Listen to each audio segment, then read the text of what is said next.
नमस्कार, मैं हूं पुनीत पाठक और आप देख रहे हैं 24 की चौसर। बहुत स्वागत है आप सबका।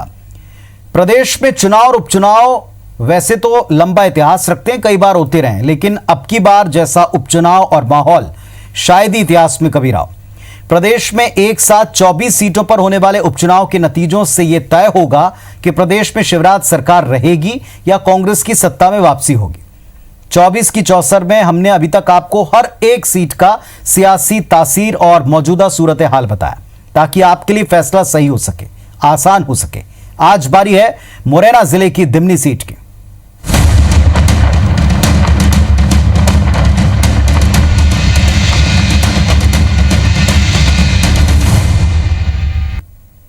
मध्य प्रदेश के मुरैना जिले की दिमनी विधानसभा सीट सालों तक बीजेपी का अभेद किला रही।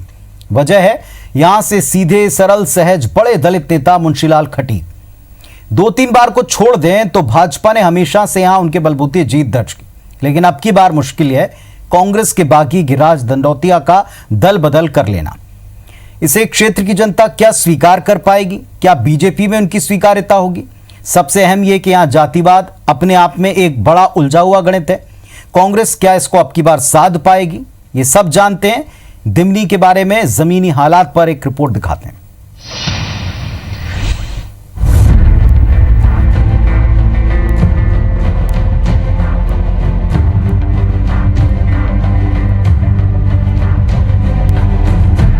वैसे तो ये चुनाव ही बागियों की वजह से है, बगावत और दल बदल ही मेन मुद्दा है। मुरैना जिले की दिमनी विधानसभा सीट कांग्रेस के बागी गिरिराज दंडौतिया की वजह से खाली हुई है। ये विधानसभा गढ़ रही है बीजेपी का, लेकिन 2013 से भाजपा यहां चुनाव जीतने को तरस रही है।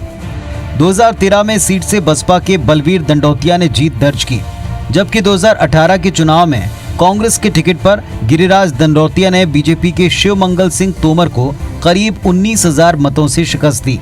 इस विधानसभा क्षेत्र का अधिकांश हिस्सा ग्रामीण है। साथ ही मुरैना नगर निगम के लगभग 4 वार्ड भी इसमें शामिल हैं। दिमनी विधानसभा सीट पर कुल 2,01,517 वोटर हैं, जिनमें से 1,12,279 पुरुष और 89,234 महिलाएं हैं। 2018 में 70.14% लोगों ने अपने मताधिकार का इस्तेमाल किया, जो मध्य प्रदेश के लिहाज से एक रिकॉर्ड रहा है। मुरैना जिले की दिमनी विधानसभा सीट पर 1980 से 2013 तक बीजेपी काबिज रही। सिर्फ 1993 में कांग्रेस के रमेश कोरी ने सीट पर जीत दर्ज की थी, जबकि 2018 में कांग्रेस के गिरिराज दंडौतिया जीते।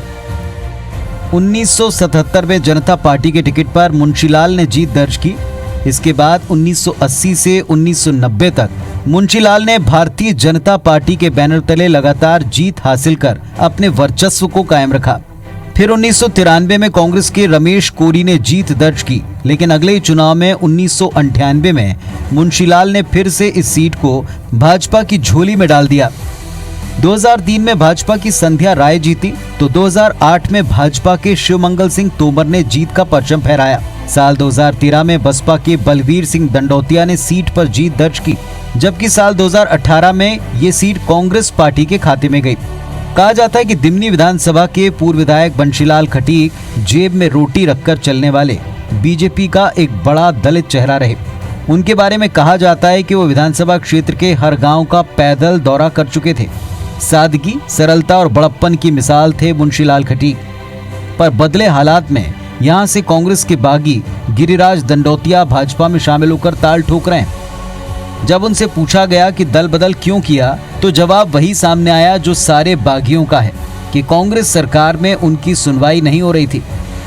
15 महीने के अंदर जितना हमसे हो सका उतना हमने जनता की सेवा की, और जो हमको परेशानियां आ रही थी वो जो सरकार चुन के गई थी, जो कांग्रेस की सरकार वहाँ पे बनी हो, हमको जनता ने इतने बहुमत से जिताया और सिंधिया जी को उन्होंने बिल्कुल तजब्बो नहीं दी, और जो भी कार्य होते थे, जो भी हमारी परेशानियाँ होती थी, उन परेशानियों को इग्नोर कर देते थे। मैंने यहाँ पे दिमनी विधानसभा में एक पीजी पोस्ट ग्रेजुएट कॉलेज मांगा था, मैंने यहाँ पे एक स्टेडियम मांगा था, मैंने यहाँ पे सड़कें मांगी थी, मैंने यहाँ पे 156 किलोमीटर की सड़कें थी, पानी जल की व्यवस्था मांगी थी, स्कूल आंगनवाड़ी केंद्र थे, समुदाय भवन थे, कई समस्याएं थी। उनको समस्याओं को कोई काम को नहीं किया गया। हालांकि क्षेत्र के पूर्व विधायक के तर्क को दिमनी की ग्रामीण जनता सिरे से खारिज करती नजर आई। कांग्रेस भी इसे मुद्दा बनाकर लोगों के दिलो जहन में गिरिराज दंडोतिया के पार्टी और जनता को धोखा देने की बात को उनके मन में बिठा रही है। सीट पर कांग्रेस का सीधा निशाना पूर्व विधायक गिरिराज दंडोतिया पर ही है कि ये कांग्रेस सरकार को छोड़ के गए हैं, चलती सरकार को मार के गए हैं। इससे बड़ा मुद्दा क्या होगा? इन्होंने क्षेत्र में कोई विकास नहीं किया, कोई विकास की योजना लेके नहीं आए। उससे पहले बड़ी बड़ी बातें करते थे। जब विधायक बन गए तो विकास करना चाहिए, विकास के काम करना चाहिए, लोगों के काम आना चाहिए, सुख दुख में लोगों के हाजिर होना चाहिए। ऐसा इन्होंने कोई ऐसा काम नहीं किया जिससे जनता इनको कह पाए कि उन्होंने कोई काम किया है। कि राय दंडोतिया साहब ने हर चीज़ में पैसा लिया, ट्रांसफ़र में, पोस्टिंग में, और यहाँ तक कि छोटे बच्चों का खाना बनाने वाले जो समूह होते हैं उनसे, पटवारियों से, इलाके के थानेदारों से, सबसे उनने पैसा लिया। इस वजह से यहाँ इमेज खराब हुई उनकी, और उनसे लोगों को अच्छी अपेक्षाएं थीं, लेकिन वो उस पर खरा नहीं उतरे और वो एक एक इंच चोर और बेईमान साबित हुए। आरोप प्रत्यारोप के हालिया दौर से साफ है कि दिमनी में चुनावी माहौल गर्मा चुका है। बगावत और दल बदल के अलावा सीट पर जातिगत समीकरण बड़ा डिसाइडिंग फैक्टर होगा। यहाँ चुनाव ब्राह्मण बनाम क्षत्रिय होना भी तय दिखता है। मौजूदा हालात बताते हैं कि यहाँ मुद्दों से ज्यादा जातिवाद हावी है। यही कारण है कि ये विधानसभा सीट कहीं न कहीं पिछड़ेपन का शिकार होती चली गई है। ऐसे में देखना होगा कि उपचुनाव में इस बार किसकी नैया पार होती है। कैमरामैन लोकेंद्र पाल के साथ नासिर गौरी, IDC 24 मुरैना। कांग्रेस के बागी यानी कि पूर्व विधायक गिरिराज दंडोतिया अपने नेता ज्योतिरादित्य सिंधिया के कहने पर भले ही बीजेपी के खेमे में शामिल हो चुके हैं और चुनावी मैदान में जाने वाले, लेकिन उनका चुनाव जीतना इतना आसान भी नहीं रहेगा, क्योंकि सीट बीजेपी की परंपरागत सीटों में से एक है। साथ ही सीट ने लंबे वक्त तक बीजेपी को बड़े नेता दिए, लेकिन उपचुनाव में गिरिराज की जीत उन लोगों का सियासी वनवास के तौर पर सामने आ सकता है। और ऐसे में पार्टी के भीतर भितरघात का होना और चुनावी गणित का गड़बड़ाना इस बात के भी कयास हैं। कैसे इसके भीतर कांग्रेस की जीत हो सकती है, कांग्रेस पार्टी से भी तलाश रही।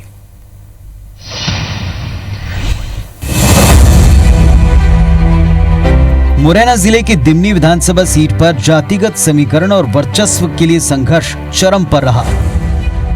मुंशीलाल खटीक के बाद 2008 से सीट पर बीजेपी से शिवमंगल तोमर ही चेहरा रहे हैं। इसके चलते बीजेपी संगठन में तगड़ा जातीय विभाजन हुआ। इन हालात में कांग्रेस के बागी गिरिराज दंडोतिया की जीत में तोमर कार्यकर्ता कैसे अपनी जी-जान लगा पाएंगे, ये बड़ी चुनौती है। चूंकि भाजपा का टिकट गिरिराज को मिलना तय बताया जा रहा है, इसीलिए बीजेपी में सभी वर्गों को मनाकर जीत के लिए काम पर लगाना एक बड़ा सिरदर्द होगा।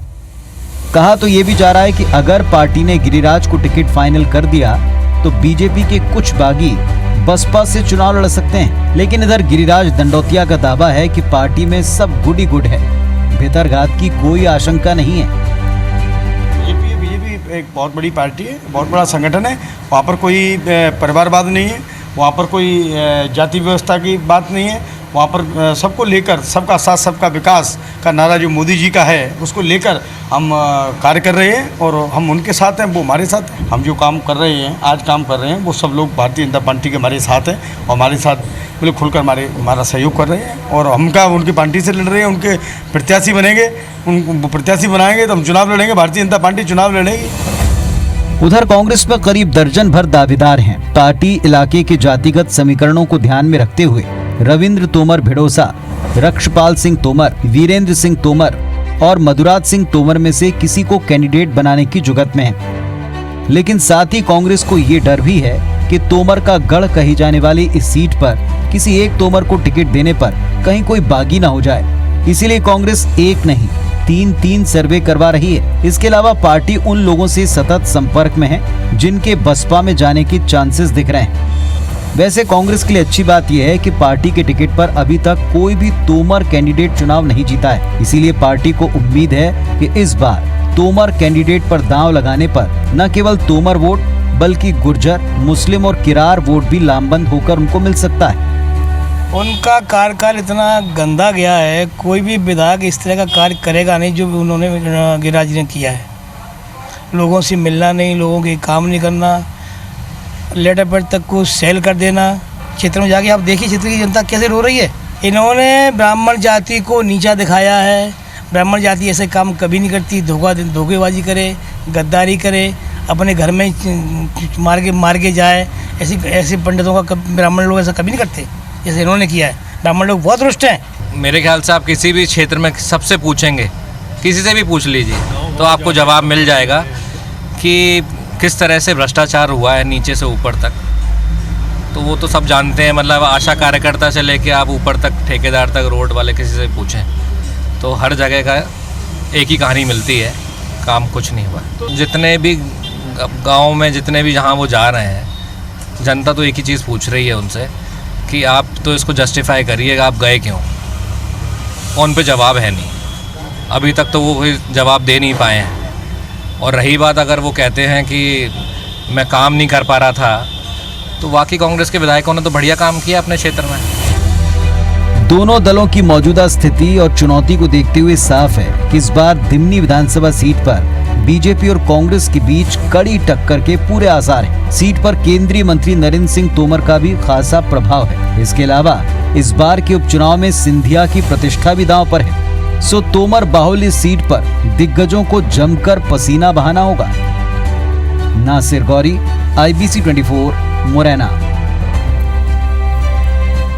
तो 24 की 64 में आज बात दिमनी की कर रहे हैं। हमने आपको इस क्षेत्र का जो जातिगत समीकरण है, पार्टियों के इक्वेशन है और पार्टियों की दिक्कत, इन सब के बारे में विस्तार से बताया। लेकिन ये सब कुछ तय करेगी यहाँ की जनता कि उनको किसका तर्क ज्यादा सटीक लगता है। दल बदल को क्या यहाँ की जनता पचा पाई है? दल बदल के अलावा अगर कोई मुद्दा पार्टियां उठाना चाहें तो कौन से हो सकती हैं? जनता इन मुद्दों को लेकर क्या सोचती है? गिरिराज दंडोतिया और ज्योतिरादित्य सिंधिया को लेकर पार्टी के लोगों से इतर लोगों की क्या राय है? क्षेत्रीय जनता की क्या सोच है? दिखाते हैं आपको। कैस कार ऐसा रहा है, कुछ ही कोई काम विकास का नहीं, कोई आदमी के लिए संतुष्टि नहीं। कार ऐसा है कि साहब एक बच्चा पूछोगे कि कोई अच्छा रहा नहीं है। गिरिराज दंडोतिया बिल्कुल भी 15 महीने कोई काम नहीं किया क्षेत्र के अंदर। ऐसे ये बातें तो कोई कर रहा है, कोई ना कर रहा है, पूरे वादा किसी के नहीं पाते है, किसी के नहीं पाते पूरे वादे। तो वादे तो कोई पूरे नहीं हुए, पर ये है अब भी नहीं मिलेगा बीजेपी के टिकट तो जीतना रहे। भाई तो 5 साल चलाना था, वो बीजेपी में चले गए। क्यों चले गए उन्हें पूछो जाके। अब माहौल तो खराब हो जाएगा गिरिराज दंडोतिया का। जो अनपढ़ आदमी है वो भी ये कह रहा है कि 13,000 वोट उनने बेचा है, 13,000 रुपये वोट पड़ रहा है। तो ये सोच है आम लोगों की, जो किसी पार्टी को नहीं बल्कि व्यक्ति को या चेहरे को देखकर अगर चुनते आए होंगे तो किसी चेहरे के प्रति उनकी नाराजगी दिखाई पड़ी। लेकिन क्या इसे वक्त रहते दूर किया जाएगा? और फिर दावेदार क्या और किस रणनीति के तहत जनता के बीच जाने वाले? कांग्रेस के बागी और अब बीजेपी के तकरीबन तय प्रत्याशी पूर्व विधायक गिरिराज दंडोतिया के पास अब की बार जनता को बताने के लिए, कहने के लिए 15 महीनों के कामकाज का कोई खास ब्यौरा तो है नहीं। वो खुद अपनी ओर से इलाके की उपेक्षा का आरोप लगा चुके हैं और यही पार्टी छोड़ने की वजह बता रहे हैं। यही उनके लिए एक बड़ी चुनौती होगी कि अब वो क्या कहेंगे। दूसरी तरफ कांग्रेस में दिमनी उपचुनाव में तकरीबन 15 से ज्यादा दावेदार हैं और इनमें से दमदार को चुनना और मैदान में उतारना यह बड़ा चैलेंज है। चंबल की दिमनी विधानसभा कई मायनों में बहुत महत्वपूर्ण है। यहीं से जो पूर्व विधायक हैं गिरिराज दंडोतिया, उन्होंने इस्तीफा दिया था और जो कांग्रेस की सरकार थी उसको गिराने का काम किया था। लेकिन अब एक बार फिर से उपचुनाव होना है और जनता के बीच में जाना है। वैसे 15 महीने का कार्यकाल अपना कैसा देखते हैं और एक बार फिर से जनता के बीच में जाना है, किन वायदों को लेकर जा रहे हैं? जनता के बीच में जाने का विकास का मुद्दा है और जो कार्य सरकार प्रतिनिधि हम जनता ने चुने और चुनने के बाद में जो कार्य हमारे क्षेत्र में जो विकास कार्य होने थे वो कार्य नहीं हुए और उन कार्यों को हम पूरा करने के लिए जनता के बीच में पुनः हम दूसरी सरकार के साथ जनता के बीच में जाएंगे। तो 15 महीने में सिर्फ आपने मांगा, मिला कुछ नहीं? हमने मांगा, हमने लड़ झड़ के हमने अपने क्षेत्र के जो भी कार्य थे वो कराए, लेकिन जो काम होने थे, जिस तरह से होने थे, जिस तरह से दिमनी जनता ने 18,500 वोटों से हमको जिताया था, उस तरह के कार्य नहीं हुए। क्या काम करवाए आपने? मैंने अपने उसमें जो जनता का जो कार्य होता है उसके लिए मैंने, चाहे वो डैम की फाइल लटकी थी बहुत दिनों से, तुम्हारे गोपी डैम की, और उस पर जो सभ्य बनना था उसका मैंने पूजन किया। वो काम लगभग हो रहा है, पूरा हो रहा है। अब बीजेपी के लोगों के साथ ही 15 साल तक आप लगातार उनको बोलते रहे, उनके खिलाफ हुंकार बढ़ते रहे, लेकिन अब उन्हीं के साथ में चुनावी मैदान में जाना है। कैसे देख रहे हैं, कैसे समन्वय में बैठेगा आप लोगों में? नहीं, हमें ये इस चीज़ से कोई परेशानी नहीं है, क्योंकि हमारे नेता सिंधिया जी हैं और सिंधिया जी जहाँ जाएंगे उनमें हमारी आस्था है और हम उनके साथ हैं। और जो बीजेपी है, बीजेपी एक बहुत बड़ी पार्टी है, बहुत बड़ा संगठन है। वहाँ पर कोई परिवारवाद नहीं है, वहाँ पर कोई जाति व्यवस्था की बात नहीं है। वहाँ पर सबको लेकर, सबका साथ सबका विकास का नारा जो मोदी जी का है उसको लेकर हम कार्य कर रहे हैं और हम उनके साथ हैं, वो हमारे साथ हैं। पार्टी के लोग भीतरघात नहीं करेंगे? जैसा कहा जा रहा है कि जो पुराने लोग हैं उनको लगता है कि हमारी ज़मीन खिसक जाएगी, अगर गिरिराज जीत गए तो हमारी ज़मीन खिसक जाएगी, क्योंकि वो एक लंबे समय से लगे। ये कोई ऐसी बात नहीं है, और ये तथ्यहीन बात है। हम ऐसी इतनी बड़ी पार्टी में, ये अन्य दलों में होता रहता होगा, लेकिन भारतीय जनता पार्टी में ऐसा कुछ नहीं है। हम जो काम कर रहे हैं, आज काम कर रहे हैं, वो सब लोग भारतीय जनता पार्टी के हमारे साथ हैं और हमारे साथ बिल्कुल खुलकर हमारा सहयोग कर रहे हैं। और हम क्या उनकी पार्टी से लड़ रहे हैं, उनके प्रत्याशी बनेंगे, उनको प्रत्याशी बनाएंगे तो हम चुनाव लड़ेंगे। भारतीय जनता पार्टी चुनाव लड़ेगी, कोई गिरिराज दंडोतिया चुनाव थोड़ी लड़ रहा है। एक लास्ट सवाल और, कि अगर जीत जाते हैं तो अब दिमनी की विधानसभा के लोगों को क्या देंगे जो एक आपका लैंडमार्क हो, यादगार के तौर पर हो कि ये गिरिराज दंडोतिया ने ये दिया? जिस तरह से हमने सरकार से तौबा किया है, वो अपना इस्तीफा जनता के लिए, जनता के काम नहीं हो रहे थे, इसीलिए तो इस्तीफा दिया है हमने। तो इस्तीफा देने के बाद में हमारे मुख्यमंत्री आदरणीय शिवराज सिंह ने तत्काल हमारी अभी कम से कम 45 रोडें मंजूर की हैं, 100 करोड़ से ज़्यादा की रोडें मंजूर की हैं। बिजली की व्यवस्था के लिए हमारी फाइल लगी हुई है, उसके लिए 4-5 करोड़ रुपया उसके लिए आ रहा है। बिजली का जो स्ट्रक्चर है गांव में नहीं पहुंच पाया, उसके लिए आ रहा है। पेयजल व्यवस्था के लिए पैसा आ रहा है। मतलब जो हमने मांगा है जनता के लिए, अपने लिए नहीं ना, हम पहले भी नहीं मांगे। मैंने कभी, मेरा कोई काम नहीं है। मैं जनता की सेवा में लगातार 24 वर्ष मुझे राजनीति में हो गए, मैं जनता की सेवा में रहता हूं तत्पर। और जनता की सेवा के लिए जो मैंने मांगा है वो आदरणीय मुख्यमंत्री शिवराज सिंह जी दे रहे हैं बराबर। आप देख सकते हैं गिरिराज दंडोतिया थे और उनका कहना है कि उपचुनाव में फिर से जाने वाले हैं और जो उन्होंने काम किया है लोग उन पर भरोसा करेंगे और एक बार फिर से उनको विजय देंगे और जो काम रुके हुए हैं विकास के वो एक बार फिर से गति पकड़ेंगे। कैमरामैन लोकेंद्र पाल के साथ नासिर गौरी, IBC 24 मुरैना। तो नेताओं के तर्क तैयार हैं, लेकिन जनता क्या इन तर्कों को स्वीकार करेगी, उन चेहरों को स्वीकार करेगी और कौन होगा सामने मजबूत दावेदार, ये वक्त बताएगा, वक्त तय करेगा। फिलहाल इतना ही। खबरों अपडेट्स के लिए आप देखते रहिए IBC 24। नमस्कार।